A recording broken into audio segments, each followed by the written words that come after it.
Here's a little demonstration of what I use my note cards for. These are all the classes that I have already taught.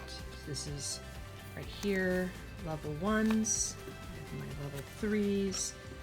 This whole box is for miscellaneous 4s, 5s, phonics, JCL, everything. This is my level 2 interactive box, and then I have assessments over here. I started this when I first started teaching last October, and I just feel that this keeps me organized every day. So each card has the lesson number and what it's about. So this is a level 3 class, and on the back are just some basic notes about what we're learning. This one's on movement, so we're talking about high and low, keywords, different letter blends. We're using the ing tense. I always have somewhere written on here the sight words so that I can flip to the last slide and practice spelling. And often on the side I will put any props that I think I might want to have. I don't have anything specific for this lesson, but on occasion I'll have something written there on the side when it's a prop that I want to use. So I pulled this out for each class, and I will take a post-it note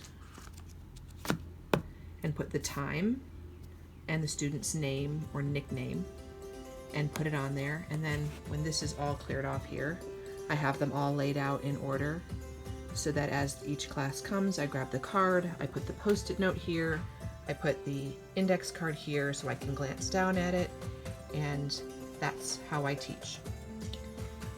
These note cards were very, very helpful when I first started teaching because I couldn't do my feedback in between classes, so this reminded me what we were talking about in each lesson.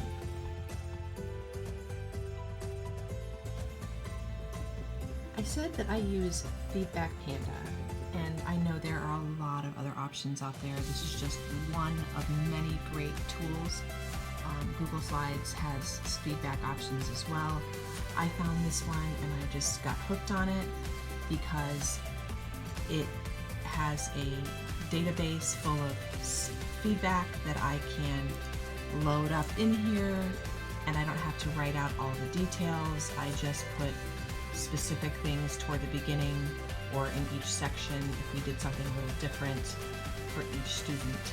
But the linking that I was talking about, once this links to the teacher's portal, it pulls up the lesson that you're going to be teaching. And so when I go in to add a description for this particular class, I can then go to Google Slides and grab the link and put it here. So this is the Google Slide presentation that I will use for this class every time. And this is, I always tab down 3 or so. This will be the Google Rewards slide that I will use for this lesson. Not always, but sometimes. Sometimes I have specific to each student.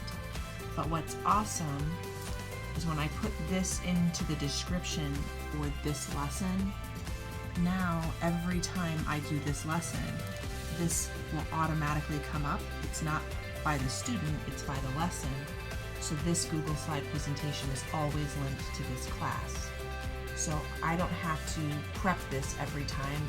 I do it the first time and then it's there for me. I know there are a lot of other ways to do it. This is just how I do it. And then this reward is also linked. It's a Find a Star reward, Pets Serving People, and I don't have to look for this every time. So it's kind of like do the work first and then later on it's already done for you. You don't have to do it. So all of the students that I've already taught are in a list here in Feedback Panda. Again, doesn't have to be Feedback Panda. You can use different systems. This just is what I found works for me.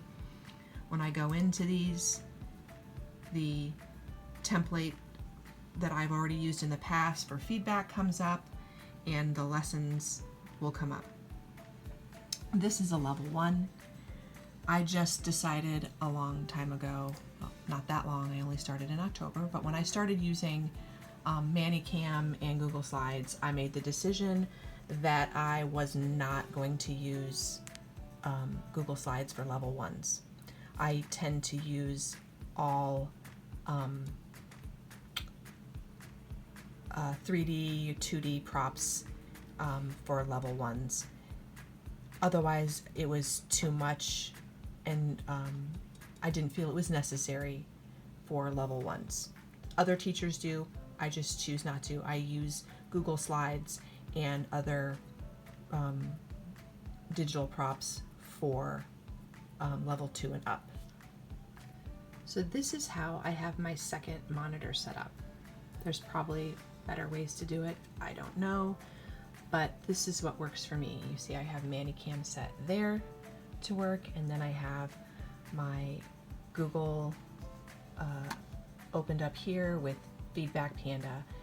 This is my student. I will have my first student's stuff already pulled up, so I'll click on this and I'll click on the reward, and I'll have those tabs already opened up here at the top. Then the student that's after them will be the student that's on deck. So I'll come in here and have them just pulled up here in Feedback Panda so that they're ready to go.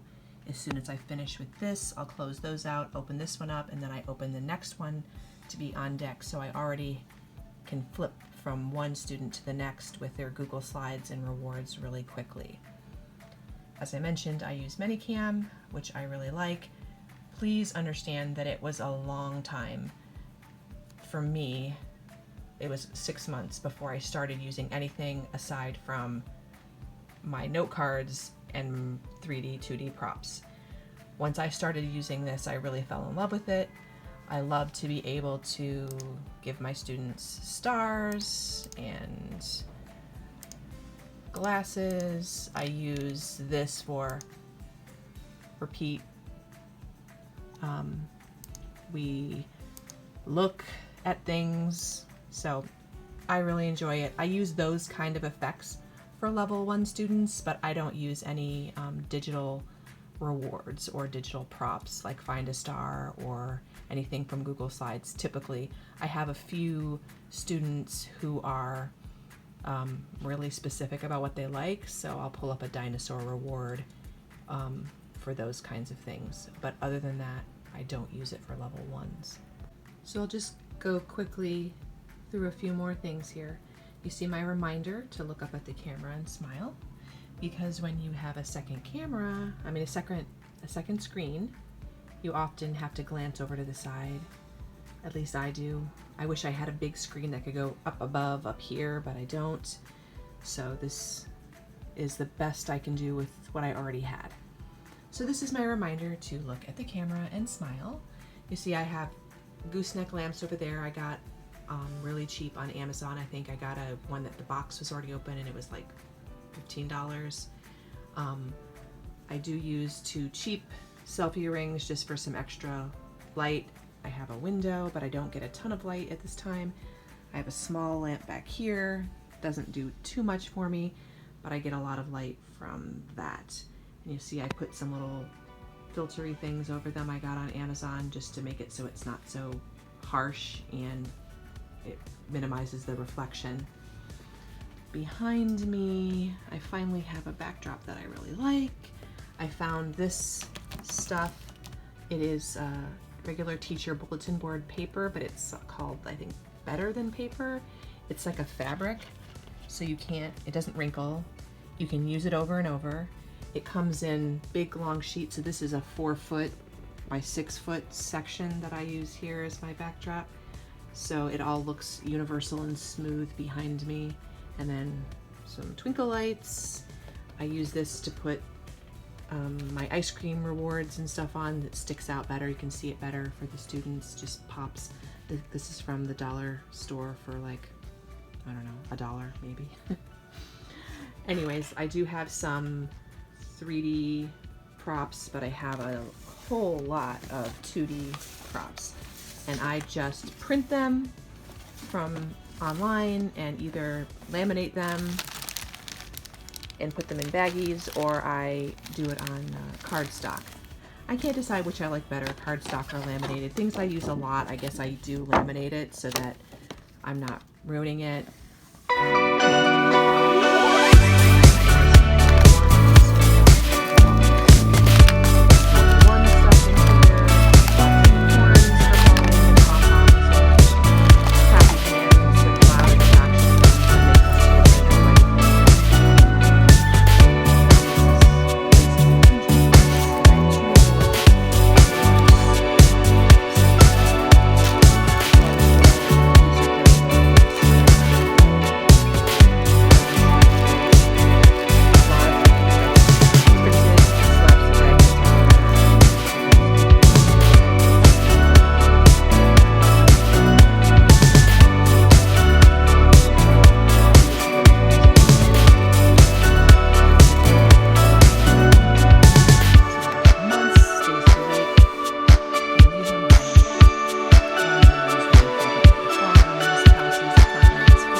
That things like that are all in here that I can just grab this little tub, and I have all these little handy things for level 1s right there. Over here are my level 1 characters that are on popsicle sticks. So I have Pierre, and then I just recently started these with the Bitmojis. Surf the waves until you fall. Drum, drum, drum, drum, stop. It's very weird. My kids think I'm insane. But I gotta tell you, my #1 favorite thing that I bought, and it was an early purchase and I love it, is this squishy food you can get on Amazon for pretty cheap. And I love the food unit, and we play with these all the time. My students love them. Sometimes Dino eats these. Sometimes my puppet Peppy eats these, and then he spits them at the camera and the kids think it's hysterical. But I have a hot dog for level 1s, and I have hamburgers, and we're talking about American food. Sorry, my camera just strayed and you were looking at my horse. I have ice cream that I use with my ice cream reward that I build on the wall behind me. Watermelon, cupcakes, bread, donuts. My all-time favorite, my students love this banana. I don't know if I can show you. Maybe I can show you in the picture. You can see me over there. It stretches. They aren't expecting it. They think it's hysterical. Dads find that funny. Then I have horses, and birthday cake is how every student ever has learned the difference between how are you and how old are you. That really works. A frog, some frogs, these, those kind of things work. I have a reward with this for trials where we hatch the eggs to see what's inside, a chick or an alligator. And then I have some important pigs, pandas, elephants. I've got Mr. Potato Head.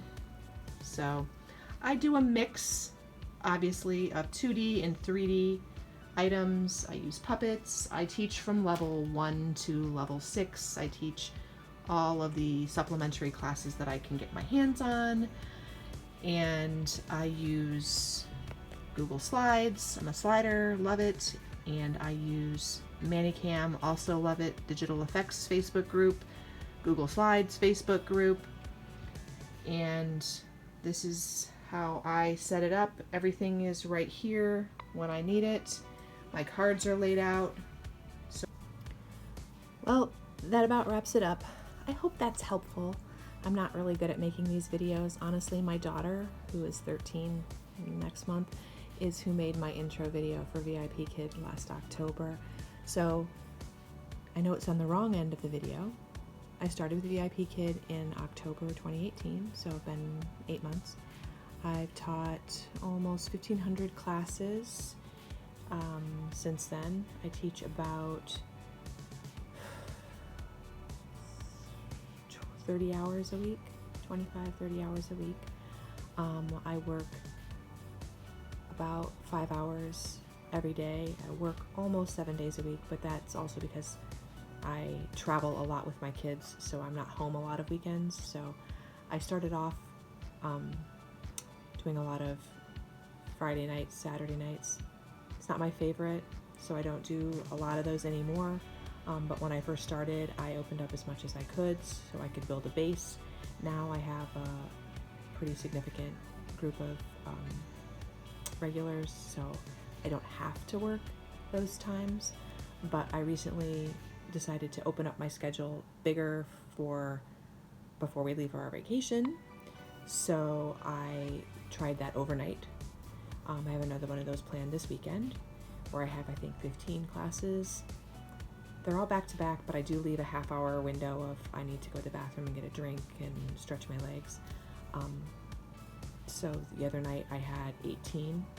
I had an hour break in there. One of the classes that I wanted to book didn't book. I probably booked 5 or so short notice, so that was kind of nice. But this is how I set it up. I hope this is helpful to you. If you have any other questions, I'm happy to answer any of them in the comments. But one thing I have told a few people, when I started, it was not this fancy. It was literally me and my note cards, which I started right at the beginning, and I started making these note cards for every class that I had that was brand new, and I just kept filing them. So now I have 4 note card things full. I've taught almost all level 1 and 2, most of level 3, a little bit of level 4 and 5. But I keep all those. That was me and my note cards at the very beginning. And me typing out all my feedback by hand because I didn't know about Feedback Panda. I didn't know about the Google group having their own feedback things. I didn't know, so I didn't use those kinds of things. And I had the impression that my feedback was so unique that one of these things wouldn't be very good, so I just chose to not use them. And then when I finally did take a look at it, I was like, oh, that's actually better than what I've been doing and way faster. And I just add the personalized stuff at the beginning and at the end, and all the details about the lesson are already there, so I don't have to remember them. I honestly don't use these as much now as I used to, but I'm still in the habit of making them for every new class. And I do use it when I have a whole bunch. I can flip it over and go, oh yeah, that's what this class is about. I remember now. And I'll have a note like a lot of reading, so I know that I need to speed up, and it helps me with pacing when I can just take a quick glance at those note cards. So when I started, it was just my laptop, my note cards, and me typing up everything by, over time. And I was spending probably, an hour to an hour and a half after I finished just doing feedback. And my husband's like, you gotta figure out how to make that more streamlined because you're not getting paid for that. I'm like, yeah, you're right. So I did find that using one of the feedback tools cuts down on the amount of time I spend extra, so I can finally fit it in between classes and still have time every once in a while to get up and go to the bathroom and stand and stretch. I have some kids that I go over a little bit, but I finally got my pacing where I'm finishing at 25, 26 minutes for almost every class, except a few level 5 classes. I still haven't figured out how to get those to end exactly on time. Not gonna lie, they have a lot of content that takes students longer to read through. So, but this is 8 months of adding, changing, progressing. It can start off really simple and build from there. One thing to keep in mind, when you start adding things like Manicam, it becomes addictive. Google Slides, addictive. It's so fun to add. There's so much you can do with it.